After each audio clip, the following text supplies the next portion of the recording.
ఒక బీసీ బిడ్డ అయినటువంటి కుండా సురేఖ పైన కాంగ్రెస్ పార్టీ వివక్ష చూపెడతా ఉంది. గతంలో మాట్లాడినటువంటి రెడ్డిలు మాట్లాడినటువంటి దాంట్లో ఎవరు కూడా మాట్లాడలేకపోయింది. ఎందుకు ఆమెను పార్టీ నుంచి సస్పెండ్ చేయాలి, మంత్రి పదవి నుంచి బర్తరఫ్ చేయాలన్నటువంటి డిమాండ్ కాంగ్రెస్ పార్టీ నుంచి ఎందుకు అంత బలంగా? రాజగోపాల్ రెడ్డి మాట్లాడినప్పుడు ఇటువంటి మీటింగ్లు పెట్టలేదు, చెన్నారెడ్డి మాట్లాడినప్పుడు ఇటువంటి సిఎల్పి మీటింగ్ పెట్టలేదు. ఇలా ఒక బీసీ బిడ్డ మాట్లాడితేనే ఎందుకు ఇదంతా అంటే మొదటిసారి మాట్లాడింది కాదు సుష్మితా పటేల్ గారు, ఇది రెండోసారి. కొండా సురేఖ గారు కూడా చాలా సందర్భాల్లో మాట్లాడారు. కాంగ్రెస్ పార్టీ నష్టమయ్యే పనులు చేసిన మాట వాస్తవం. ఇప్పుడు రాజగోపాల్ రెడ్డి గారు మాట్లాడారంటే నాకు పదవి మంత్రివర్గంలో స్థానం లేదని చెప్పి మాట్లాడుతున్నాం. మీకు మంత్రివర్గంలో స్థానం ఇచ్చినా కూడా మీకేమన్నా మాట్లాడి దానికి ఇంకా బీసీ అనే అంశము లేవనెత్తడం, బీసీలకు ఏదో కాంగ్రెస్ పార్టీలో నష్టం జరుగుతుందని చెప్పే ప్రయత్నం, మీ కుటుంబానికే ఎమ్మెల్సీ ఇవ్వలేదని, నాకు ఎమ్మెల్యే పదవి లేదు, నేనే 20 సంవత్సరాల పాటు ఎమ్మెల్యేగా పరకాల నుంచి ఉంటా, లేకపోతే అసలు ఎమ్మెల్యే టికెట్ అనౌన్స్ చేయడానికి ముఖ్యమంత్రి ఎవరని చెప్పేసి కాంగ్రెస్ పార్టీ ముఖ్యమంత్రి పట్టుకొని మీరు కాంగ్రెస్ పార్టీలో ఉండి, మీ అమ్మ కాంగ్రెస్ పార్టీ రేవంత్ రెడ్డి గారి మంత్రివర్గంలో మంత్రిగా ఉండి తెలంగాణ సమాజం ముందు కాంగ్రెస్ పార్టీ దోషి నిలబెట్టే ప్రయత్నం చేసినప్పుడు ఖచ్చితంగా ఎదురుదారి జరుగుతుంది. కాంగ్రెస్ పార్టీ నష్టం చేసి అయ్యే పనులు చేసినప్పుడు ఎవరెందుకు కూకుంటారు? ఆమె చేసినటువంటి వ్యాఖ్యలు కాదు, మన కూతురు చేసినటువంటి వ్యాఖ్యలు. కోమటిరెడ్డి రాజగోపాల్ రెడ్డి చాలా సందర్భాల్లో మీ పార్టీ పైన కొన్ని విమర్శలు చేస్తే, మరి రాజగోపాల్ రెడ్డి వ్యాఖ్యలు చేస్తే కోమటిరెడ్డి వెంకటరెడ్డి పైన ఎందుకు చర్యలు తీసుకోలేదు? సో వాళ్ళ బిడ్డకు నాకు ఏం సంబంధం, ఆమె వ్యక్తిగతమైనటువంటి అంశాలు ప్రస్తావించింది అన్నటువంటి కోణంలో ఆమె వివరణ ఇచ్చింది. ఇంకేం కావాలి? ఇక్కడ మొత్తము ఆ వ్యాఖ్యల్ని ఖండిస్తుందని చెప్పలే కదా. కూతురు అయితే తన మననే భేదం ఉండదు. కాంగ్రెస్ పార్టీ సంబంధించి అందరూ సమానం అనుకున్నప్పుడు, కాంగ్రెస్ పార్టీ వ్యతిరేకంగా మాట్లాడినప్పుడు మీ కూతురు మీద కూడా మీరు వ్యాఖ్యలు చేయాలి కదా. వ్యతిరేక వ్యాఖ్యలు ఖండించాల్సిన అవసరం ఉంది. ఖండించకుండా గతంలో ఒకసారి కాంగ్రెస్ పార్టీ నష్టమయ్యే పనులు చేస్తూ ఆధారాలు అప్పుడు బయటపెట్టలే, ఇప్పుడు మళ్ళీ ఒకసారి వ్యాఖ్యలు చేస్తుంది. ఇప్పుడైనా ఆధారాలు బయటపెట్టు. మీ ఇక్కడ ఆధారాలు లేకుండా నిరుపయోగంగా ఏది పడితే నోటికి అది మాట్లాడడం, రేవంత్ రెడ్డి గారి కుటుంబ సభ్యులను రాజకీయాలకు తీసుకురావడం, బీసీలకు కాంగ్రెస్ పార్టీ ద్రోహం చేస్తుందని చెప్పే ప్రయత్నం మీరు చేస్తాం. బీసీలకు ఎక్కడ ద్రోహం చేసింది? బీసీలకు ద్రోహం చేస్తే మీ అమ్మ మంత్రివర్గంలో ఎట్లుంటుంది? మహేష్ కుమార్ గౌడ్ గారు పీసీసీ అధ్యక్షులు ఎట్లయితాడు? డిప్యూటీ సీఎంగా బట్టి విక్రమార్క గారు ఎట్లుంటారు? అదే కాకుండా మంత్రివర్గంలో వాకాటి సీఆర్ గారు కావచ్చు, పొన్నం ప్రభాకర్ గారు కావచ్చు, తెలంగాణ రాష్ట్రంలో కులగన్న కాంగ్రెస్ పార్టీ ఎట్లా చేస్తుంది? అత్యధికంగా లోకల్ బాడీ సర్పంచ్ ఎలక్షన్లు ఎందుకు కాంగ్రెస్ పార్టీ అత్యధికంగా రిజర్వేషన్ కల్పించింది? బీసీలకు మేలు చేయాలి, బీసీలకు జాతీయ స్థాయిలో కావచ్చు తెలంగాణ రాష్ట్రంలో అత్యధికంగా రాజకీయ అవకాశం కల్పించాలని సదుద్దేశంతో ప్రభుత్వం ముందుకు పోతూ దేశానికి ఆదర్శవంతంగా తెలంగాణ రాష్ట్రం ఉండి కులగన్న చేసింది తెలంగాణ రాష్ట్రం రేవంత్ రెడ్డి గారి ప్రభుత్వమే కదా. అదే కాకుండా మీరు బీసీల గురించి మీ కుటుంబానికి ఏమన్నా అయితే బీసీలు గుర్తొస్తారు. మరి ఎంతమంది బీసీలు ఎమ్మెల్యే చేసి మీ జిల్లాలో ఎంతమంది ఎమ్మెల్సీ చేసిరు? ఒక్కరితోటే సఖ్యత ఉన్నారా మీరు? బసరా సరే బీసీనే కదా, మరి ఎందుకు ఆయనతో పంచాయతీ? మిగతా వాళ్ళంతా ఎస్సీ ఎస్టీలే కదా, అందరితో పంచాయతీ ఉంది. మీతో ఎవరన్నా ఉన్నారా మీ జిల్లాలో? మీరు గెలిచిందే ఒక్కరు గెలిచినా కూడా కాంగ్రెస్ పార్టీ మీకు మంత్రివర్గంలో అవకాశం ఇచ్చింది. మీరు పద్మశాలిని మున్నూరు కాపు బీసీ అని చెప్పేసి అడ్డం పెట్టుకొని కాంగ్రెస్ పార్టీ బలహీనపరిచే ప్రయత్నం చేస్తే ఖచ్చితంగా కాంగ్రెస్ పార్టీ ఈరోజు ఎమ్మెల్యేలు మాట్లాడరు, ఎమ్మెల్సీలు మాట్లాడరు, రేపు కార్యకర్తలు కూడా మాట్లాడతారు. 40 లక్షల మంది కార్యకర్తలు ఉన్నారు. వాళ్ళ జీవితాలకు సంబంధించిన సమస్య 10 సంవత్సరాల కాలం పాటు ప్రతిపక్షంలో ఉండి కాంగ్రెస్ పార్టీని అధికారం తీసుకురావడం కోసం రేవంత్ రెడ్డి గారు కావచ్చు, కాంగ్రెస్ పార్టీలో ఉన్నటువంటి ముఖ్య నాయకులంతా పాదయాత్ర, పట్టి గారు పాదయాత్ర చేసిరు, రేవంత్ రెడ్డి గారు యాత్ర చేసిరు. తెలంగాణ రాష్ట్రంలో రేవంత్ రెడ్డి గారు 13-14 రోజుల పాటు చెల్లపల్లి జైలు ఉన్నారు. తర్వాత తెలంగాణ రాష్ట్ర కాంగ్రెస్ పార్టీ అధికారం తీసుకోవడం కోసం ఏకంగా ఎమ్మెల్యే 18 ఓడిపోయిన పరిస్థితి, తర్వాత ఎంపీగా మల్కాయిని గెలిచిన పరిస్థితి.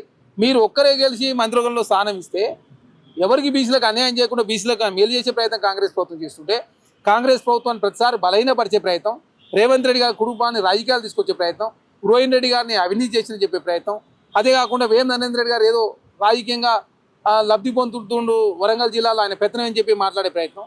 అసలు ఏమైనా అర్థం ఉందా? మీరు మాట్లాడే మాటలలో అర్థం పడతాం లేదు కాబట్టి కాంగ్రెస్ పార్టీ నాయకులంతా కూడా స్పందిస్తూ ఉన్నారు. ఇప్పుడు అంతకు ఇష్టం లేకపోతే పో అని చెప్తున్నాం మేము కూడా. మీరు ఏదో కాంగ్రెస్ పార్టీలో లేదా కాంగ్రెస్ పార్టీలో పుట్టి పెరిగినట్టు ఎవరు లేరు. మీరు గతంలో కాంగ్రెస్ పార్టీలో ఉన్నారు, తర్వాత వైసీపీ పోయారు, తర్వాత టీఆర్ఎస్ పోయారు, తర్వాత మళ్ళీ కాంగ్రెస్కి వచ్చారు. కాంగ్రెస్కి వచ్చిన తర్వాత మళ్ళీ మీరు ఓడిపోయిన పరిస్థితి. తర్వాత కాంగ్రెస్ పార్టీ మొన్న 23 ఎలక్షన్లు మీరు గెలిచారు. ఒక్కరే గెలిస్తే కూడా మళ్ళీ మంత్రివర్గం తీసుకొని మీరు నాగార్జున గారి మీద వ్యాఖ్యలు చేసినప్పుడు, సంబంధ గారి మీద వ్యాఖ్యలు చేసినప్పుడు మేము పార్టీగా సమర్థించినాం. తర్వాత మీ కూతురు మాట్లాడినప్పుడు కూడా సరే పోనీ అని వదిలేసినాం. రెండోసారి కాంగ్రెస్ పార్టీ బలహీనపరిచే ప్రయత్నం, ముఖ్యమంత్రి గారి మీద దురుసుగా ఇష్టం వచ్చినట్టు నోటికి ఏదొస్తుంది మాట్లాడే ప్రయత్నం చేసినప్పుడు మాత్రమే కాంగ్రెస్ పార్టీగా క్రమశిక్షణ కమిటీ నోటీసులు ఇచ్చారు. ఎందుకు? మీ కూతురు కాంగ్రెస్ పార్టీలో మెంబర్షిప్ కానీ సభ్యత్వం లేదు కాబట్టి, మీ కూతురు మీరే వెనకేసుకొస్తా ఉన్నారు కాబట్టి దానికి సమాధానం చెప్పండి. ఇస్తే తను ఏమన్నారు, మాకు సంబంధం లేదు, తను వ్యక్తిగతంగా తీసుకునేది అన్నారు. మరి వ్యక్తిగతంగా తీసుకున్నప్పుడు మీరైతే కాంగ్రెస్ పార్టీ నాయకురాలుగా ఖండించాలి కదా. మీ కూతురు అయితే ఖండించరా? మీ కుటుంబ సంబంధించిన వాళ్ళు ఉంటే మీరు ఖండించరా? ఖండించాల్సిన బాధ్యత మీ మీద ఉంది కదా. కాబట్టి కాంగ్రెస్ పార్టీని బలహీనపరిచే ప్రయత్నం ఎవరు చేసినా, అది ఆదిలాబాద్ ఉన్న నాయకులు చేసినా, మహబూబ్నగర్లో ఉన్న నాయకులు చేసినా, నల్గొండ జిల్లాలో ఉన్న నాయకులు చేసినా, వరంగల్ జిల్లాల వాళ్ళ నాయకులు చేసినా ఖచ్చితంగా ఇప్పటి నుంచి మాత్రం కాంగ్రెస్ పార్టీ చాలా కఠినమైన నిర్ణయాలు తీసుకోవాలని చెప్పేసి కాంగ్రెస్ పార్టీ నాయకులు కార్యకర్తలు భావిస్తాం. దానిలో భాగంగానే అదే జక్కిడి ప్రభాకర్ గారిని సస్పెండ్ చేశారు, అదే కొండ సురేఖ గారికి నోటీసులు ఇచ్చారు, చిన్నారెడ్డి గారు నోటీసులు ఇచ్చారు, అదే కాకుండా కంది శ్రీనివాసరెడ్డి గారు నోటీసులు ఇచ్చారు. ఎందుకంటే గతంలో ఏదో తుంగతుర్తి అంశం కావచ్చు, లేదు నల్గొండ జిల్లా అంశం కావచ్చు, సరే చిన్న అంశం కదా, సరే పదవులు రావట్లేవు కదా, రానోళ్ళు మాట్లాడతారని చెప్పేసి మేము భావించింది. పదవులు రానోళ్ళు మాట్లాడతారు, పదవులు వచ్చిన వాళ్ళు మాట్లాడతాం. ఇక్కడ చిన్నారెడ్డి గారు కూడా వారికి కూడా ఎమ్మెల్యేగా అవకాశం ఇవ్వకపోతే ప్లానింగ్ బోర్డు వైస్ చైర్మన్ ఇచ్చారు. వైస్ చైర్మన్గా ఇచ్చిన తర్వాత కూడా కాంగ్రెస్ పార్టీ మీద మాట్లాడితే జీవన్ రెడ్డి గారు, ఇప్పుడు జీవన్ రెడ్డి గారు కాంగ్రెస్ పార్టీ మీద ఆయన ఏదో మాట్లాడుతూ ఉన్నారు. జీవన్ రెడ్డి కాంగ్రెస్ పార్టీ సంబంధం లేదు. జీవన్ రెడ్డి గారు అంటారు రేవంత్ రెడ్డి గారి కంటే సోకాజ్ నోటీస్ ఇవ్వాలి. మీకు ఏమైనా సంబంధం ఉందా? మీ పార్టీ ఏంది, మీ కథ ఏంది, మీ పార్టీ అని మీ పరిస్థితి ఏదో అర్థం కాదు. కాంగ్రెస్ పార్టీ నుంచి వెళ్ళిపోయిన తర్వాత మీరు ఉన్నట్టో లేనట్టో అర్థం కాకుండా మీరు కనీసం మీడియాలో కూడా కనబడిన పరిస్థితి. ఏదో కాంగ్రెస్ పార్టీ మీద మాట్లాడితే ఏదో మీడియాలో చూపిస్తారని చెప్పేసి కాంగ్రెస్ పార్టీ ముఖ్యమంత్రికి సోకాజ్ నోటీస్ అని మీరు మాట్లాడితే ఎట్లా? ఫస్ట్ అసెంబ్లీ రాని అదేవిధంగా కేసీఆర్ గారు నోటీసులే అని చెప్పి మాట్లాడాలి.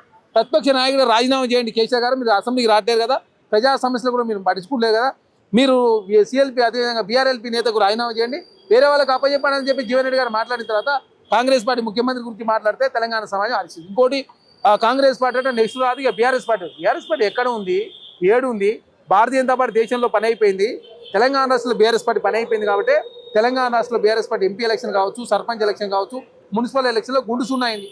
ఈ అంశాన్ని పెద్దగా చేసే ప్రయత్నంలో తెలుగు స్ట్రైక్ కావచ్చు, టీ న్యూస్ కావచ్చు, నమస్తే తెలంగాణ, హరీష్ రావు గారు, కేటీఆర్ గారు, టీఆర్ఎస్ శ్రేణులు అందరికీ కూడా అనవసరంగా కొండ సురేఖ గారి కూతురు మాట్లాడిన మాటలను కూడా ప్రతిపక్షాలు దీన్ని అలుసుగా తీసుకొని కాంగ్రెస్ పార్టీని బలహీనపరిచే ప్రభుత్వాన్ని బలహీనపరిచే ప్రయత్నం చేస్తూ ఉన్నారు. కాబట్టి కాంగ్రెస్ పార్టీ నాయకులంతా కూడా చాలా సీరియస్గా తీసుకొని ఖచ్చితంగా కొండ సురేఖ గారి మీద చర్యలు తీసుకోవాలి.